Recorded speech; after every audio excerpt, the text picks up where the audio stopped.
As you have well laid out, the purpose of today's hearing is to address the sexual misconduct that plagues U.S. federal prisons and the irreversible harm that it causes victims. While the various investigations tell us that abuse and exploitation has run rampant, there's no misconception that incidents are isolated to only the facilities explicitly mentioned. The horrendous reality is that detainee abuse is pervasive in facilities across the country. Now, my office has received far too many reports about California facilities suffering from dangerous living conditions, year-long delays in providing adequate health care in the midst of the COVID-19 pandemic, and yes, claims of sexual abuse and assault. Now, yesterday, Senators Durbin, Feinstein, Grassley, and I sent a follow-up letter to our original letter requesting more information from BOP concerning sexual misconduct allegations by its personnel. We reiterated that the Department of Justice must take immediate action to root out staff misconduct at BOP. This behavior cannot continue. The Bureau must act urgently to make meaningful, systemic improvements in facilities across the country. Now, it has been reported that incarcerated individuals who are victims of sexual misconduct and abuse may become overwhelmed with crippling anxiety and fear of retaliation if incidents are reported. Correctional facilities should not be contributing to an environment where victims are terrified of reporting abuse due to fear of retaliation. Now, one detainee in Dublin said that she was, and I'll quote, overwhelmed with fear, anxiety, and anger, and cried uncontrollably after enduring abuse and retaliation for reporting it. Ms. Richardson, Ms. Moore, and Ms. De La Rosa, I want to thank you as well for being here today and for your courage to share your stories.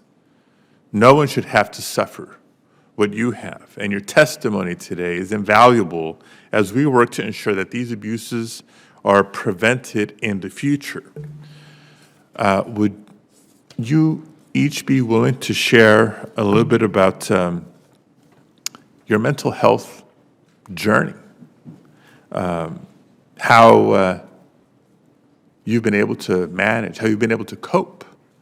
Again, it's taken courage for you to be able to tell your story publicly, and to be here today to participate in this hearing. If you can just talk a little bit about what the impacts have been, what resources or support you've been able to access to help. Ms. Richardson? I was diagnosed with PTSD, and I believe it's called persistent anxiety disorder. Since that diagnosis, I've been on medication. And also my spirituality comes in play, what keeps me grounded somewhat. Thank you. Ms. Moore?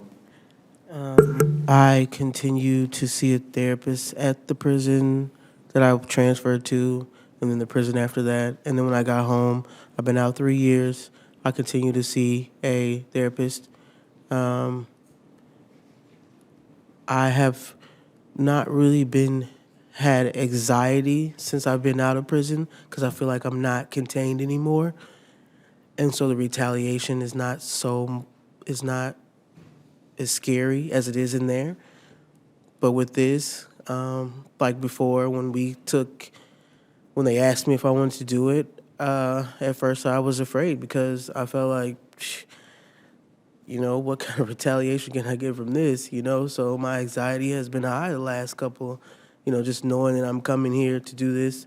But as I told my attorneys, I'm not the only one that's went through this. And if my story can help somebody else that may be going through it or could potentially go through it,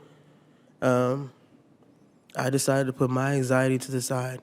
And like she said, my faith helps me. I have 2 children, and I work every day, so I'm trying not to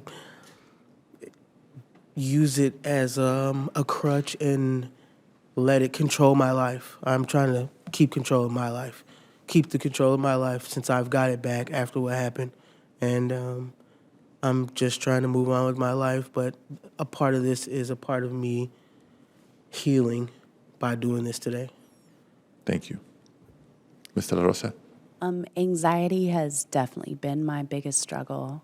I was a lot more anxious prior to his incarceration. During his trial, they didn't even have him incarcerated. He got a bond and he was out. And my anxiety was so high during that time. But since he's been incarcerated, I feel much safer. So, thank you. Thank you all for, again, being able to speak about that publicly, because we know there's still a lot of stigma around mental health and accessing, whether it's seeing a counselor, a therapist, or medication that we have to overcome, because it's okay. It's okay to not feel okay. Professor Smith, wondering if in the brief time we have left, you can begin to discuss more generally the mental health impacts of correctional officer abuse on detainees, both while they're in custody and when they're no longer incarcerated. Well, what we know is that a significant number of women who come into custodial settings come in with past histories of abuse and trauma. And that abuse, the abuse, as these women have talked about, in custody actually highlights that deepens that existing trauma that they already have. And as we know, there are not a lot of resources available for women in custody to actually deal with the trauma that they're experiencing, that they experienced before they were in custody, while they are in custody, and also that they will experience upon their return. And so I think that it's really important that we really enhance those services in custodial settings and actually after women return to the community. Okay. Thank you very much. Thank you, Mr. Chair. Thank you, Senator Padilla.